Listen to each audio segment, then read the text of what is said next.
திமுக முன்னாள் மேயர் சாதி பெயரை கூறி திட்டியதாக பெண் ஒருவர் கோவை காவல் ஆணையரகத்தில் புகார் மனு அளித்துள்ளார். கோவை மணியக்காரம்பாளையம் பகுதியைச் சேர்ந்த ராமசாமி என்பவரது வீட்டில் ராமு என்ற பெண் குடும்பத்துடன் வாடகைக்கு வசித்து வருகிறார். 2013ஆம் ஆண்டு முன்னாள் மேயர் கல்பனாவின் மாமியாரிடம் இருந்து ராமசாமி அந்த வீட்டை வாங்கிய நிலையில் 2024ஆம் ஆண்டு கல்பனா தரப்பினர் அந்த வீட்டை திருப்பித் தர வலியுறுத்தினர். இது தொடர்பாக நீதிமன்றத்தில் வழக்கு தொடரப்பட்டு உள்ளது. மேலும் உடனடியாக வீட்டை காலி செய்யுமாறு கல்பனா தரப்பினர் ராமுவிடம் தெரிவித்ததாக கூறப்படுகிறது.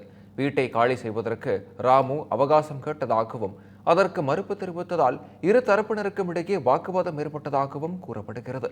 இந்நிலையில் திமுக முன்னாள் மேயர் கல்பனா ஆதரவாளர்களுடன் வந்து வீட்டை காலி செய்யுமாறு சாதி பெயரை கூறி திட்டியதாக கோவை காவல் ஆணையர் அலுவலகத்தில் ராமு புகார் அளித்தார்.